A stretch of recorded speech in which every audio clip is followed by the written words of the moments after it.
The morning I found out my brother had been slowly stealing from me for 3 years. I was standing in my kitchen in Oakville, still in my robe, holding a letter from my bank that I almost didn't open. It was a Tuesday in late October. The maple out front had already dropped most of its leaves. I remember because I'd been meaning to rake them all week, and somehow that small, ordinary thought I still need to rake those leaves was the last normal thought I had for a very long time. My name is not important. What matters is that I am 63 years old, recently retired from 31 years as a project manager at a civil engineering firm in Hamilton. And until that Tuesday morning, I believed my younger brother was the one person in this world I could trust without question. I need to go back a little further to explain why that mattered so much. My wife, Carol, passed away 4 years ago. Ovarian cancer. We had 19 months from diagnosis to the day I sat beside her bed at St. Joseph's and held her hand while she left. We had no children. It was a choice we made young and never regretted. Carol and I, we had each other. We had our work, we had our friends, and we had her garden, which still grows every spring because I cannot bring myself to let it die. After she was gone, my brother was the only family I had left. Our parents had both passed within a year of each other back in 2015. There were cousins scattered across British Columbia, and one aunt still living in Sudbury. But in terms of the people I would call at 2 a.m. if something went wrong, there was only him. His name is Derek. He is 58 years old.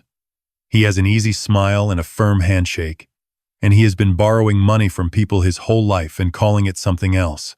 I did not see that clearly until the letter. The letter was from my financial institution, a large credit union I have banked with since my early 30s.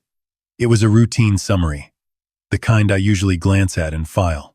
But something made me sit down at the kitchen table and actually read it that morning.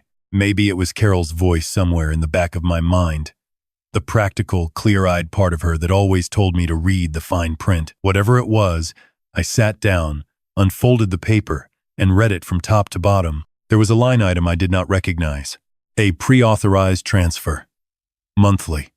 Going back to March of the previous year, 19 months. A modest amount each time, between $800 and $1,200, varying slightly, always just small enough to not trigger an alert, always just large enough to add up to something significant.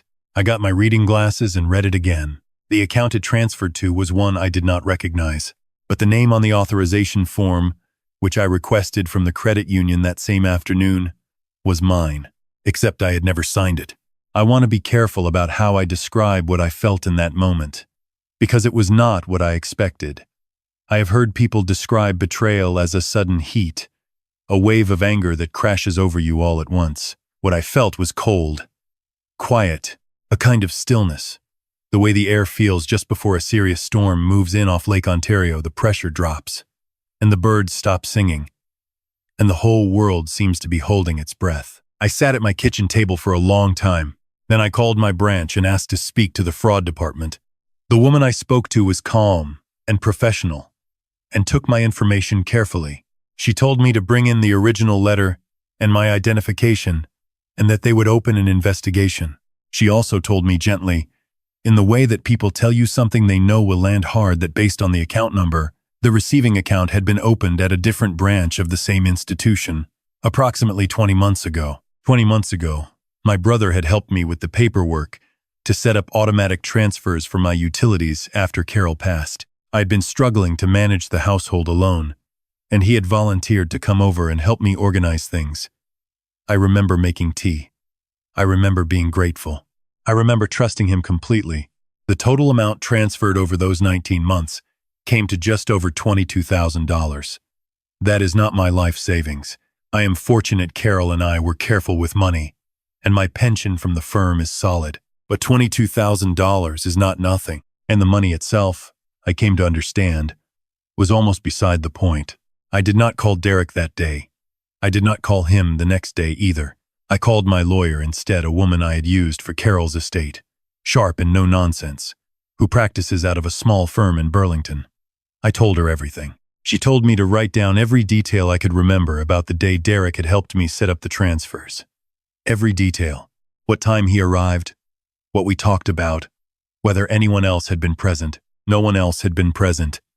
That was by design, I understood now. Over the following 2 weeks, I learned things about my brother that I had spent years not looking at directly. The way you don't look directly at the sun, not because you can't, but because some part of you knows it will hurt.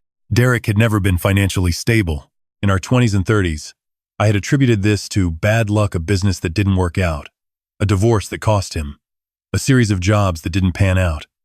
I had lent him money over the years, real loans, with conversations about paying it back, conversations that eventually stopped happening, because we both knew the money wasn't coming back, and saying so out loud would have meant acknowledging something neither of us wanted to acknowledge. After Carol died, Derek had been kind to me, present. He came to the funeral and stayed for a week after. He called regularly. He took me fishing up near Muskoka the following summer, and we sat on a dock in the evenings and barely talked, and it was exactly what I needed. I genuinely believed that we had grown closer in my grief. What I understand now is that he was watching. Not cruelly, maybe. Maybe not even consciously. But he was watching the insurance payout, the cleared mortgage, the life Carol and I had built together. And he was calculating. My lawyer advised me to gather documentation and to wait before confronting him. The fraud investigation needed to proceed without Derek knowing it had been opened. I agreed, though waiting was one of the harder things I have ever done. In the meantime, I kept our regular routines. We talked on the phone most Sundays. He asked about my health, about the Leafs, about whether I had started clearing out Carol's studio yet. I answered normally. I asked about his kids. He has 2 adult children from his first marriage. My nephew and niece, who I love, and who are not responsible for what their father did. I asked about his apartment in Mississauga, about his work. He was doing some property management consulting, he said. Things were going well, he said. I listened to his voice and tried to find the moment I had missed. The scene where the person I knew became someone else, or revealed himself to be someone I had never known at all. I don't think there was a single moment. That is the thing no one tells you about this kind of betrayal. There is no scene where the mask slips. It is quieter than that. It is a long series of small choices, each one justifiable in isolation, each one building a wall you can't see until you are already on the other side of it. 3 weeks after I opened that letter, my lawyer called me with something new. The fraud investigator at the credit union had cross-referenced the receiving account and discovered it had been opened with a secondary authorization, meaning Derek had added a cosigner. That cosigner was a woman named Sandra, who it turned out was the same woman Derek had introduced to me 8 months earlier, as a friend, a colleague, someone he'd met through a networking event. Sandra had been present at a dinner at my home in August. Derek had brought her. She had been friendly, attentive, interested in everything I said. She had asked about Carol.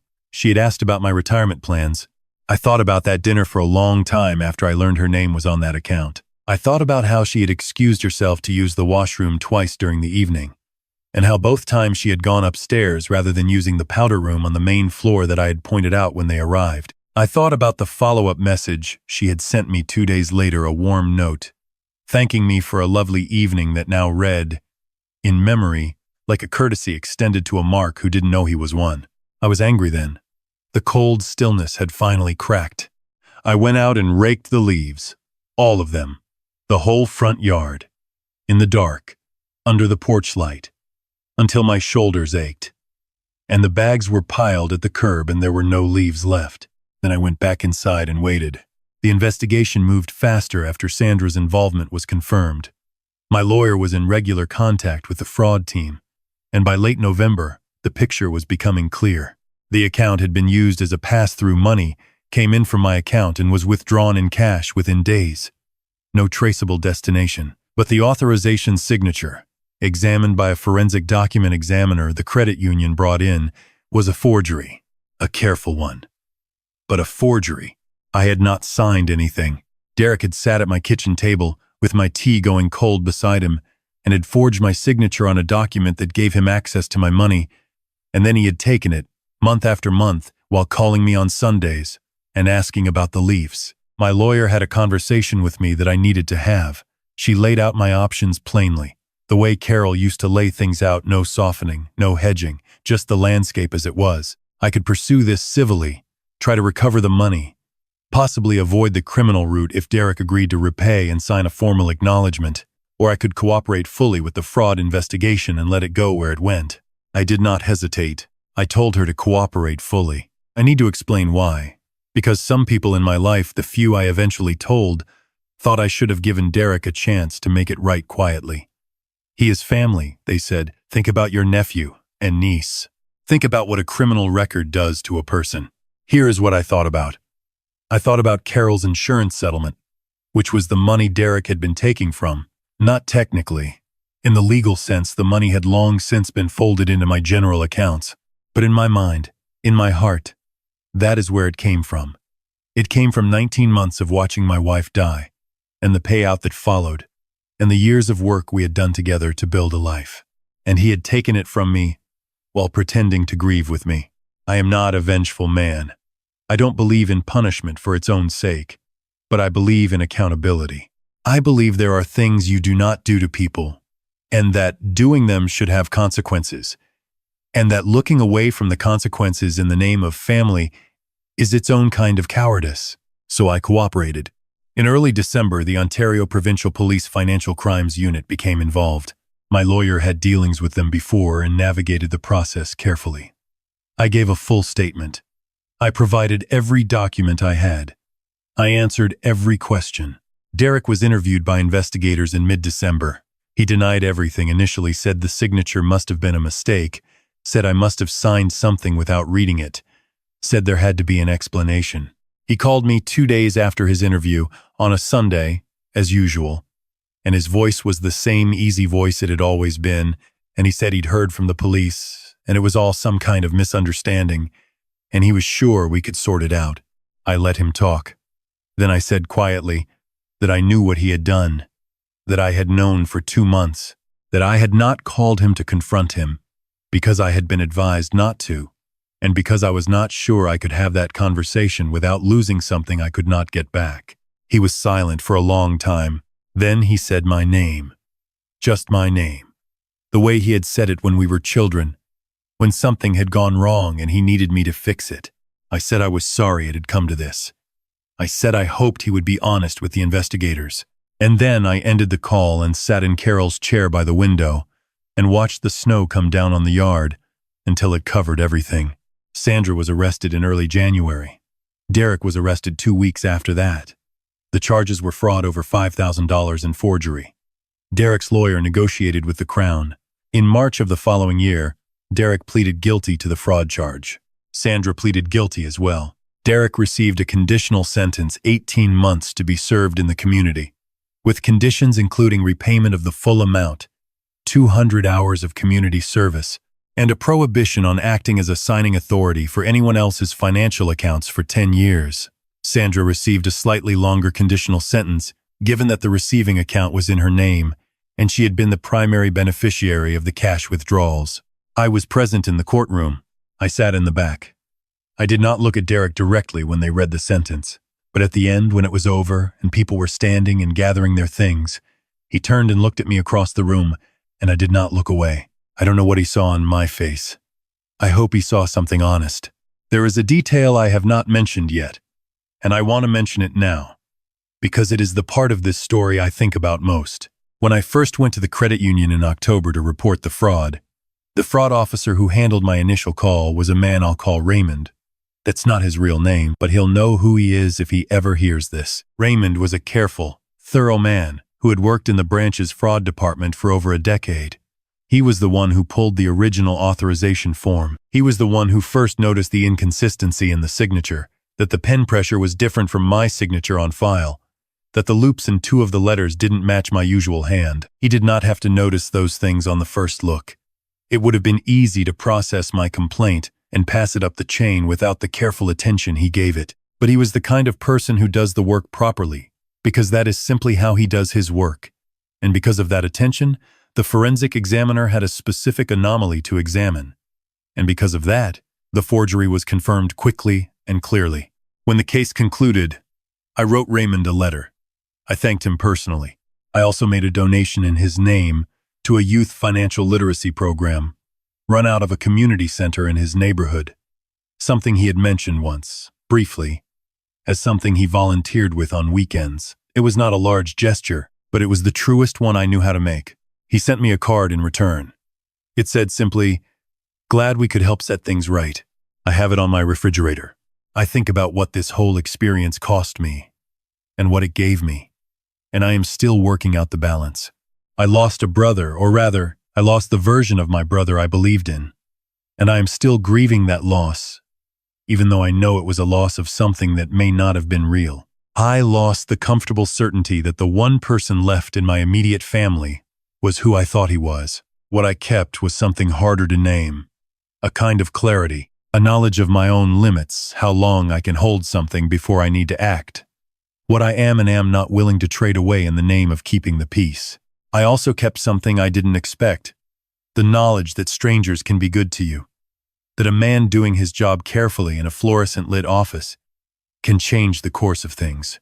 That decency doesn't always come from the people you're supposed to be able to count on, and that when it comes from somewhere unexpected, it is worth noticing. Carol would have told me to notice it. She was always better at that than I was. I rake the leaves every October now, properly, while it is still light.